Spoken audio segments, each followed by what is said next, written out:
Hello friends, CKD stock market news channel के अंदर आप सभी का स्वागत करता हूं।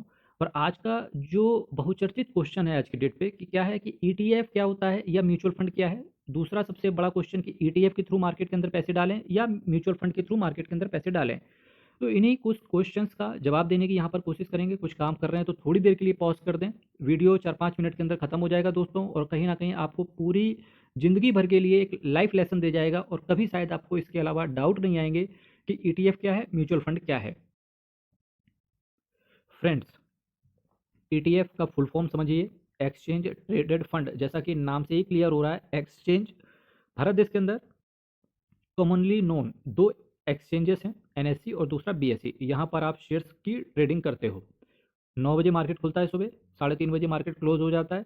इसी के बीच में एक्सचेंज के अंदर जो आप खरीदते बेचते हो वही ईटीएफ है, ट्रेडेड और फंड।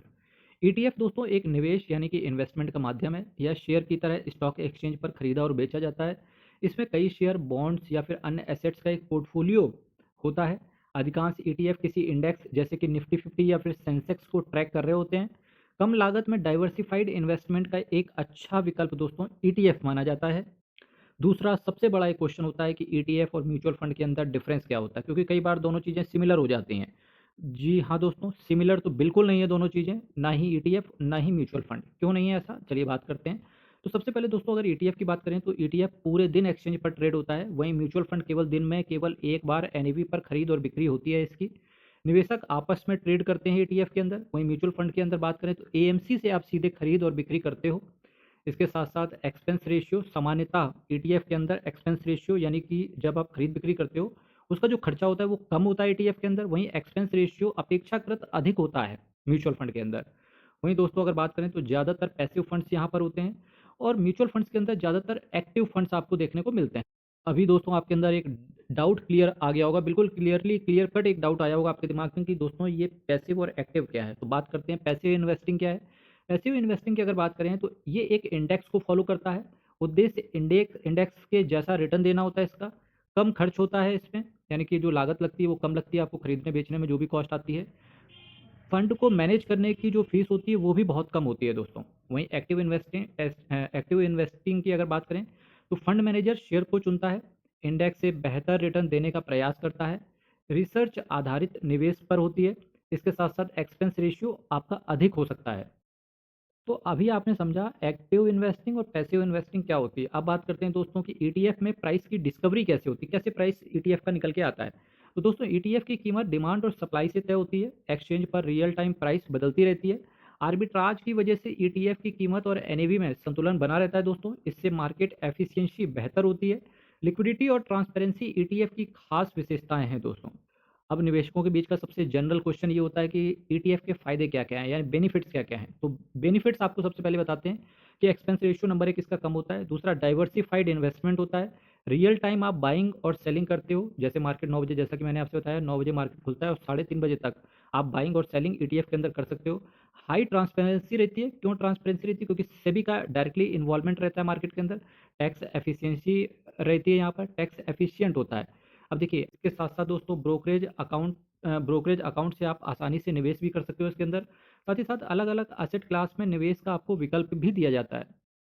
अभी मैंने आपको बेनिफिट्स बताए। देखिए हर चीज़ सिक्के के दो पहलू हैं, अगर सही है तो गलत भी है, गलत है तो दूसरा सही भी है। वहीं ईटीएफ के अगर बेनिफिट्स हैं तो इसके कुछ जोखिम भी हैं। जोखिम क्या है, एक मार्केट का रिस्क होता है। दूसरा दूसरा दोस्तों इकोनॉमिक डाउन टर्न में कीमत इसकी गिर सकती है। लिक्विडिटी रिस्क रहता है सबसे बड़ा, कि अगर लिक्विडिटी नहीं है यानी कि सामने वाला बेचने वाला ही नहीं खड़ा, तो फिर आप खरीदोगे किससे। और दूसरा दोस्तों लिक्विडिटी का सबसे बड़ा इशू ये रहता है कि अगर आप बेचने निकल गए तो हो सकता है बिके ही ना। ठीक है। कुछ ईटीएफ में बिड आस्क स्प्रेड ज़्यादा हो सकता है, ट्रैकिंग एरर हो सकता है दोस्तों, इंडेक्स जितना हो सकता है रिटर्न आपको ना मिले। साथ ही साथ मैनेजमेंट फ़ी का असर रिटर्न पर आपका पड़ सकता है। वहीं एक जनरली नोन क्वेश्चन है कि ईटीएफ किसके लिए सही है। तो देखिए लॉन्ग टर्म इन्वेस्टर्स जो हैं उनके लिए सही माना जाता है। लो कॉस्ट इन्वेस्टमेंट चाहने वाले, जिन्हें इन्वेस्टमेंट पे खर्चा कम लगे, उनके लिए बेहतरीन समझा जाता है। इंडेक्स इन्वेस्टिंग करने वाले, जिन्हें पसंद आता है कि भाई साहब इंडेक्स के अंदर ही इन्वेस्ट करना ज़्यादा सही रहता है, तो वैसे लोग इन्वेस्टर्स के लिए भी ये काफ़ी सही रहता है। डाइवर्सिफिकेशन जिसे चाहिए उसके लिए भी बेहतरीन समझा जाता है। साथ ही साथ बिगनर्स और एक्सपीरियंस्ड दोनों इन्वेस्टर्स के लिए ये सही माना जाता है।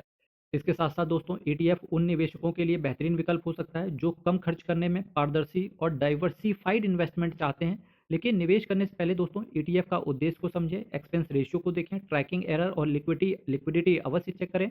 इसके बाद अपने फाइनेंशियल गोल के अनुसार ही निवेश करें।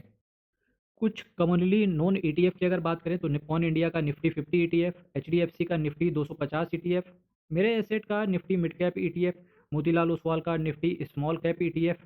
इसके बाद दोस्तों निप्पॉन इंडिया का निफ्टी IT, GR का BSE पावर, ICICI प्रूडेंशियल का निफ्टी मेटल, ICICI प्रूडेंशियल का निफ्टी IT। इसके बाद दोस्तों अगर मैं बात करूं कुछ और की, ICICI प्रूडेंशियल का निफ्टी 100, ICICI प्रूडेंशियल का Nifty ALP small cap, Kotak का निफ्टी 100। ये कुछ कमनली नोन ETFs हैं दोस्तों। बाकी चैनल को दोस्तों सब्सक्राइब करना, वीडियो को लाइक करना। कुछ दोस्तों अगर कमेंट बॉक्स में अगर आपका डाउट है तो कमेंट बॉक्स में रखिएगा। हर हर महादेव। तब तक के लिए बहुत बहुत धन्यवाद।